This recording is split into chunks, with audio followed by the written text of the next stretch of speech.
Good morning, Salt Lake City! Woo! How's everyone this morning? Good. Good. We're all awake. Thanks for joining us early on a Monday morning. As Winnie said, I am Kevin Miniter. I'm Michael Toomim. And what we're presenting is ConsiderIt, the software that Travis developed as his PhD dissertation. Sadly, Travis had hip surgery this past week, so he was on a lot of painkillers and on crutches and decided it was best if he did not come and try to present this morning. But, losing my microphone already. Pop quiz time. What do John Coltrane and Soul Train have in common? Close, close, close. I'm going to continue dancing around. Okay, well, it really isn't that obvious. It's what Mike and I hear when we hear about the public debate that's currently going on around coal trains, not soul trains, in Washington State. The current proposal for coal trains in Washington State include moving 48 million tons of coal from Wyoming and Montana through the entire length of Washington on its way out of ports to parts of Asia. So this has become a very interesting public debate, and so Michael and I, because we've been working with ConsiderIt, have really wanted to see what this public participation process has been like. And so we were astounded to go to some of the hearings and do the research to see that an astronomical 125,000 comments were given during this public participation. So as we learn more about this, we noticed two trends. The first is, it wasn't only in one city, but in 7 cities there were public hearings. And out of the thousands of people who went to these hearings and waited 5 hours to let their voices be heard, sadly, only a fraction of the individuals who showed up were actually able to speak. But the other trend, and the larger trend, is that over 90% of the comments were given online, either through the website that was created specifically for this proposal or through bulk or form emails. So this shows the growing power that the internet will be having in the public participation process. So after realizing this, we really wanted to know what happened with that 125,000 comments. So this is what you do with 125,000 public comments. You get a dedicated set of facilitators, and that's that little circle on the top, okay? And they read through all 125,000 comments, and they read them, they understand them, and then they put them together into this big, magical, giant, heavy, 140-page document called the summary report. And so this is how, in the dialogue between government and the public, this is how government listens to the public. This is the process they use. The problem with this process of listening is that it takes 9 months from start to finish to listen to the public. And this is just listening. So these people at the beginning here, if they gave a comment, they'd have to wait 9 months until the government acknowledges that we heard you.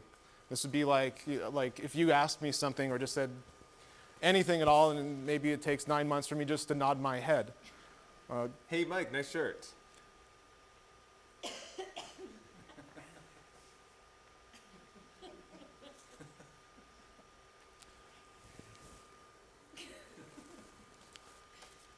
Oh, thanks, Kevin. Yeah, so that was 9 seconds, and 9 months is pretty frustrating for people who actually care.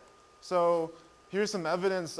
We looked through the comment list. This is a comment that somebody gave. They submitted this comment to the government to say that they were wondering if their other comments that they had submitted to government were being heard. And I kind of get the feeling that maybe they didn't feel listened to. I don't know, Kevin, how do you feel when you're not really feeling listened to? I start shouting, hey, Mike, nice shirt! Okay, so maybe that sounds kind of like these guys that we saw at the Coltrane hearings, actually. They weren't really submitting to process so much as they were campaigning and holding up picket signs and trying to just get a lot of attention to themselves. It seems to me that maybe when people don't feel they're being heard too much, they go around the process or just try to do whatever they can.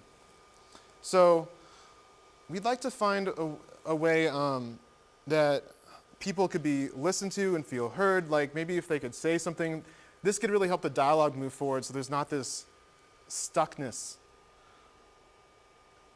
And this opens up the question, how can we listen to thousands of people? It seems pretty hard maybe, but this is what, of course, our software tries to do. So ConsiderIt is a new social technology that allows thousands of people to come together so that you can easily and immediately hear what everybody thinks and feels on a topic. Okay, and I'll give you a quick sort of example. So this is the public comment. This is the results of all public comments for the Coltrane hearings. This is a long list of comments on a web page. You have to click through to get to them. And then you can go through 706 more pages of these comments to try to get a feeling. This is what public comment looks like on ConsiderIt.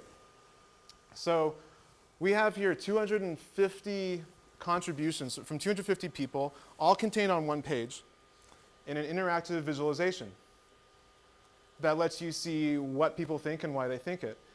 And this didn't take 9 months to produce this summary, this visualization.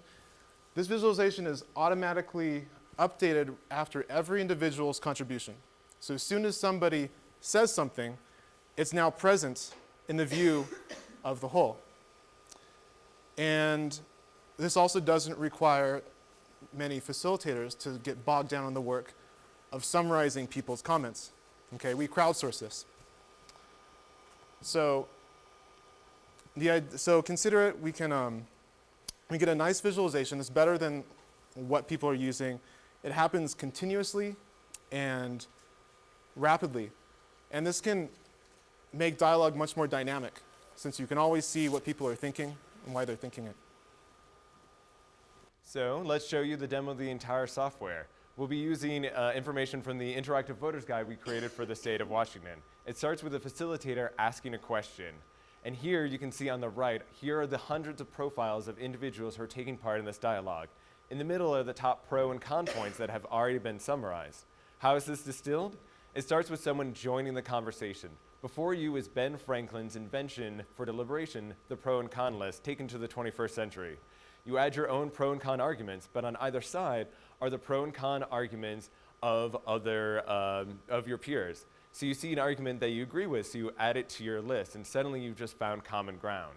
Now you want to see more of the con arguments, so you open up and view all 47 con arguments. You can scroll through these. Wait, this one seems interesting, so let's open it on up to see if it's being discussed. You find this argument to be questionable, and so we have a button there so you can request a fact check. We teamed up with the Seattle Public Library for our Interactive Voters Guide to have librarians respond within 48 hours about how accurate these were. You could team up with scientists, engineers, or other public policy experts. You can also respond directly to the comment stream and have emails sent directly to the people who included these comments. After you've considered both sides of the issue, you use the slider to show what you believe about this issue on a sliding scale. You save your position, and then your beliefs are integrated already with the 250 other people who have taken part in this discussion. You can see their pro and cons from that sliding scale of supporters to opposers. You can scroll through each individual argument and see who included those arguments by the profiles that light on up. After this, you can actually see and drill down to see what the supporters thought. What were the most compelling arguments for the supporters? You can do this again for the people who are neutral and also for the opposers. Say you've got some slightly opposers that you think you might be able to shift. You can drill down and see what some of the con arguments were their sticking points. And it's set up in their own language, so you can create campaigns around this. But what if you want to see an individual? You just click on their individual profile, say, read their thoughts, and suddenly you can see all of the arguments that this person wrote and included. Does anyone notice what's missing here? There's no room for campaigning. There's no room for winning points. Campaigns can, of course, take part in this by individual comments, but there's no way for them to take over the entire conversation. And they might add a point, but if the point doesn't trickle on up, it doesn't really go anywhere. And there's no way, just like a comment forum, which can have lots of bombastic language that turns off other people. You first start by deliberating with yourself before you really start to see other people's comments, and there's no way that one individual, one organization, or one set of comments can take this all on over. So you might want to know, where is this technology being used? So, once again, we'll show you how the 706 pages that were from, this is what the results page looked like previously with the Coltrane's hearing. And so this technology works. For the past 3 years, we've used it to power the interactive voters guide, the living voters guide in the state of Washington, which has become a bedrock of election season dialogue. Through Travis's PhD research, we found that people who use ConsiderIt listen to both sides of it, consider both sides of an issue, actually listen to people with whom they disagree, and oftentimes change their opinions on an issue just by listening to what their peers are saying. So, you know, we think Consider is really super cool, but we want to hear from you guys. We want to turn this conversation to you all and open it on up to hear what sort of problems you've had so that we can start envisioning maybe ways that ConsiderIt can help you all in the public participation process. So I'll start this on out. Has anyone here had any frustrations that they felt just trying to go through the amount of comments coming in, finding that process of just weeding through the comments and listening to them to be frustrating? I see a lot of head nods. One hand. Do you want to tell an experience about that? I've been involved in a lot of freeway work and public hearings and wading through those types of comments and trying to find the right tool for those. Anyone else have any other frustrations? You there, yes? Well, in California as well as the rest of the country, you know, with large-scale projects, there's an environmental mitigation, process that's pretty regulated as far as, it prescribes exactly what needs to take place in XYZ. Mm-hmm. And right now, I think a lot of the issues are that, that process is trying to catch up with the technology. And so, how does that work as far as, this real-time information, how does it feed into the environmental, the NEPA CEQA process that we have to adhere to? This Coltrane process we were discussing was part of a NEPA CEQA process for the state of Washington. So that's why we're trying to discuss this in this fashion. We don't, of course, consider it replacing in-person town hall style hearings. We want to make sure that everyone can be heard in the forum that works best for them.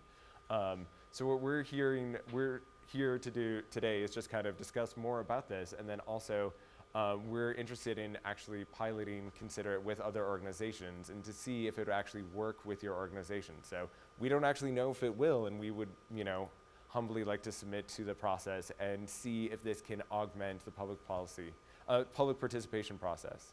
So one possibility with a NEPA, with a public hearing is that maybe people in the hearing are giving comments, but they could be entered real time by a recorder into something like ConsiderIt. So they're integrated and people could give feedback in real time.